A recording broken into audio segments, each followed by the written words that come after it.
ये हम जानना चाहते हैं बिहार के अचेत मुख्यमंत्री जी से, उनके because he tired and retired अधिकारी जो है बिहार चला, उनके रिटायर्ड अधिकारी और जो जदयू में जो है जिनकी मानसिकता भाजपा में है, दिल और दिमाग, वैसे जदयू के टॉप लीडरशिप से भी जानना चाहते हैं कि आपने जो भी बिहारी पर्यटक कभी कश्मीर में हैं उनकी सुरक्षित वापसी के लिए आपने क्या प्रावधान किया, नागरिकों के लिए क्या किया, कोई हेल्पलाइन नंबर आपने दिया है, किसी मंत्री या रेजिडेंशियल कमिश्नर जो दिल्ली में रहते हैं उसकी ड्यूटी आपने लगाई है, क्या बिहार निवास को भी वहाँ कोऑर्डिनेशन में लगाया गया है, क्या पहल की जाती है, या पूरा सरकार और इनके अधिकारी एक एक जिलाधिकारी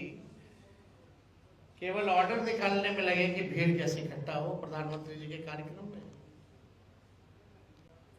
प्रधानमंत्री जी आए, बिहार आए, और हमें पूरा विश्वास था कि बिहार तो वो जरूर आएंगे क्योंकि चुनावी वर्ष है। कानपुर में भी आज प्रोग्राम था लेकिन कानपुर का प्रोग्राम रद्द हो गया। वो मधुबनी आए, बिहार आए, मधुबनी आए क्योंकि बिहार में चुनाव है। अच्छी बात है, आते रहे, लेकिन दुख की बात यह है कि आप मधुबनी वो इलाका है जहां बिहार में सबसे ज्यादा पिछड़े हैं, गरीब हैं, वहीं से सबसे ज्यादा पलायन होता है, बेरोजगारी वही है और बाढ़ ग्रसित इलाका है।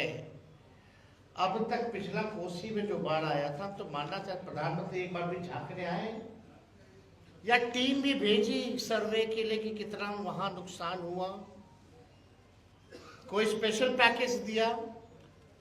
बिहार जो है लगभग 76% बिहार का लैंड जो है बाढ़ ग्रसित रहता है, 76%। और खास तौर पे क्या प्रधानमंत्री जी से हम जानना चाहते हैं, क्या ये सच नहीं है कि आपने पिछले बार बिहार को कुछ नहीं दिया बाहर जब आया था तो कोसी में, या एक बार भी 11 साल से जब से प्रधानमंत्री हैं बाढ़ नियंत्रण के लिए आपने कोई प्रयास किया क्या? हम प्रधानमंत्री जी से ये भी जानना चाहते हैं, गुजरात में भी बाढ़ आया, अब बिहार में 76% बिहारी जो है बाढ़ से ग्रसित रहता है, लैंड हमारा ग्रसित रहता है, तो आप गुजरात को बिहार से ज्यादा दिए कि नहीं दिए बाढ़ राहत के नाम पे? ये मेरा जेन्युइन सवाल है, इस पे प्रधानमंत्री जी ने क्या कहा। और हम लोग विपक्ष के लोग जानना चाहते हैं कि बिहार आए, जिस इलाके आए हैं मधुबनी मिथिला, क्यों 11 साल आपके प्रधानमंत्री रहते हुए, अब 20 साल नीतीश जी के मुख्यमंत्री डबल इंजन सरकार रहते हुए वो इलाका अब तक इतना गरीब, बेरोजगार और वहां सबसे ज्यादा पलायन क्यों है? एक भी चीनी मिल, जूट मिल आपने खोला हो तो बताओ, कोई कारखाना लगाया हो तो बताओ, कोई फैक्ट्री लगाई, कोई उद्योग लगाया हो तो वो बताए प्रधानमंत्री जी। प्रधानमंत्री जी तो ऐसे है कि शमशान में भी शहनाई बजा दे। जो प्रधानमंत्री जी है हमारे, रोकिए, कहां से ये कौन जिम्मेवारी लेगा? आप भाषण में आप पिछड़ा, दलित, वंचित, शोषित, हर बार शोषित, वंचित सामाजिक न्याय की बात कर रहे थे। आपने ये क्यों नहीं बताया कि आप देश में जाति जनगणना क्यों नहीं करा रहे? और जब हम लोग प्रस्ताव लेके प्रधानमंत्री जी से मिलने गए थे तो आपने मना क्यों किया था कि आप नहीं कराइएगा? और जब बिहार के लोगों ने, हम लोगों ने, महागठबंधन की सरकार ने 17 महीने में जाति आधारित गणना कराया, 65% आरक्षण अति पिछड़ा दलित आदिवासियों का बढ़ाया, तो आपने 9वीं अनुसूची में शेड्यूल 9 में हमारा कैबिनेट का सिफारिश को आपने मंजूर क्यों नहीं किया?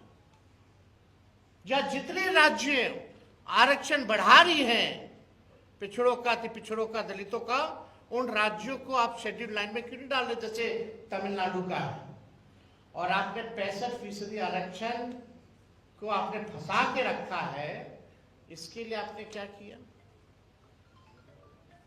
तो ये बिहार है, इस गंभीर विषय में, गंभीर समय में पूरा देश, हम पूरा विपक्षी दल एकजुट है और हम लोग चाहते हैं कि आतंकवादियों को जवाब मिले। लेकिन जवाब सरकार को भी देना चाहिए, मौजूदा सरकार को, भारत सरकार को बताना चाहिए इतना बड़ा